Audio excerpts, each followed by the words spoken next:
जिस दिन का इंतजार सदियों से था वो आखिरकार आ गया।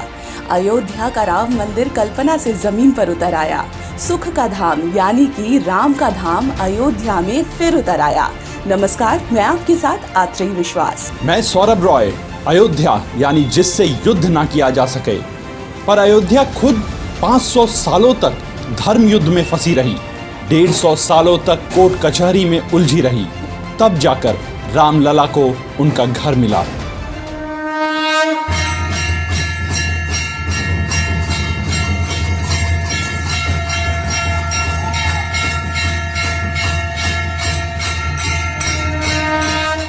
सुप्रीम कोर्ट के फैसले के बाद रामलला जहां पर पैदा हुए वहां पर राम मंदिर का शिलान्यास हो गया और कुछ सालों में ये राम मंदिर भव्य तरीके से अपना रूप ले लेगा और ये मंदिर बनकर पूरी तरह से तैयार हो जाएगा। पर क्या ये राम मंदिर सिर्फ आस्था का एक केंद्र होगा या उससे कहीं ज्यादा? क्या आपने कभी सोचा है कि इस राम मंदिर से देश, धर्म, इतिहास और राजनीति पर क्या असर पड़ेगा?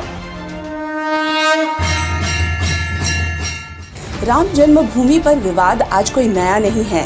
16वीं सदी में जब बाबर ने बाबरी मस्जिद को बनवाया तब से ही ये विवादों के घेरे में है। कहा जाता है कि बाबरी मस्जिद एक हिंदू मंदिर तोड़कर बनवाई गई। आर्कियोलॉजिकल सर्वे ऑफ इंडिया की रिपोर्ट में भी इस बात की तस्दीक हुई। इसीलिए कोर्ट ने भी माना कि 2.77 एकड़ डिस्प्यूटेड लैंड दरअसल राम जन्मभूमि है और इसे मंदिर निर्माण के लिए दिया। और अब इस मंदिर निर्माण से 500 सालों से चला आ रहा विवाद हमेशा के लिए खत्म हो जाएगा। आप अपने बचपन से ही अयोध्या का जिक्र सुनते आए होंगे। अपने अतीत और अपनी चर्चा के तहत अयोध्या को एक भव्य विरासत होना चाहिए था। पर जिस जमीन पर खुद भगवान पैदा हुए वो विकास के हर पैमाने पर बहुत पीछे छूट गया। विवाद ने विकास का रास्ता बंद कर दिया। लिटरेसी रेट 78% रहा, फिर भी बेरोजगारी रही, उद्योग नहीं लगे, टूरिज्म की हालत खराब रही। राम जन्मभूमि विवाद की सबसे बड़ी कीमत अयोध्या वासियों ने चुकाई। पर अब जब राम दरबार फिर सज रहा है तो अयोध्या का हजारों करोड़ रुपए के प्रोजेक्ट से मेकओवर हो रहा है। एयरपोर्ट, नव्य Ayodhya township, infrastructure, Ram circuit जैसी कई योजनाएं धरातल पर आ रही हैं जो अयोध्या को बदल कर रख देंगी। माना जा रहा है कि आने वाले कुछ सालों में अयोध्या टूरिज्म का बहुत बड़ा हब बन जाएगा और यही अयोध्या को उसका सबसे बड़ा तोहफा होगा। अयोध्या को उसकी पहचान मिलेगी जिसकी वो हकदार रही है। भारत की राजनीति पिछले 40 सालों से भगवान राम के इर्द गिर्द घूमी है। 1980 में बीजेपी की स्थापना और फिर आडवाणी की रथ यात्रा के पीछे राम मंदिर ही मुद्दा था।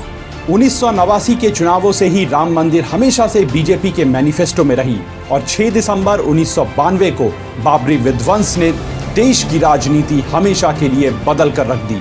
लेकिन अब इस राम मंदिर निर्माण से राजनीति के केंद्र में रहा ये मुद्दा हमेशा के लिए खत्म हो जाएगा।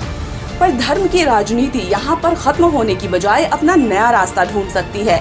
भारत में 10वीं सदी में जब बाहर से लुटेरे आए तो कई मंदिरों को तोड़ा गया। अब उन जगहों पर मंदिर निर्माण की बात हो सकती है। आजादी के बाद से ही राम जन्मभूमि देश का सबसे विवादित मसला रहा है, जिसने हिंदू और मुसलमान के बीच एक लकीर सी खींच दी और जिसे सियासत ने और ज्यादा हवा दी। फिर चाहे ये दौर नेहरू या गांधी का हो या फिर अटल आडवाणी या फिर मोदी का। लेकिन सुप्रीम कोर्ट के ऐतिहासिक फैसले के बाद बन रहे इस राम मंदिर से हिंदू मुसलमान के बीच विवाद की सबसे बड़ी लकीर मिट जाएगी। अयोध्या में राम मंदिर और सरयू के उस पार एक बड़ी मस्जिद उस गंगा जमुनी तहजीब की मिसाल पेश करेगा जिसके लिए भारत हमेशा से जाना जाता रहा है।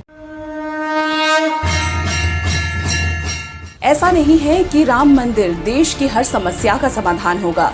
21वीं सदी में मंदिर पर बहस हो सकती है, लेकिन यकीन मानिए कि मंदिर निर्माण से देश की कुछ समस्याओं का समाधान तो हो ही जाएगा। इस राम मंदिर से विवाद के कुछ किवाड़ बंद होंगे, कुछ नए खुलेंगे, पर ये वक्त खुले दिल से राम मंदिर के स्वागत करने का है।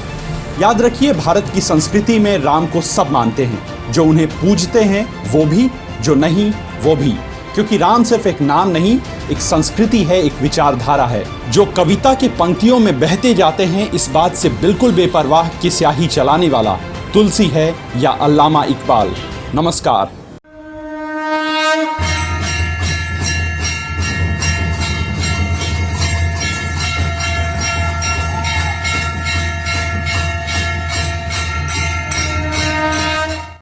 मेरे वीडियोस और मुझसे कनेक्टेड रहने के लिए सब्सक्राइब बटन जरूर प्रेस करें। साथ ही लाइक और कमेंट भी करें ताकि मैं और अच्छे वीडियोस आपके लिए लाती रहूं।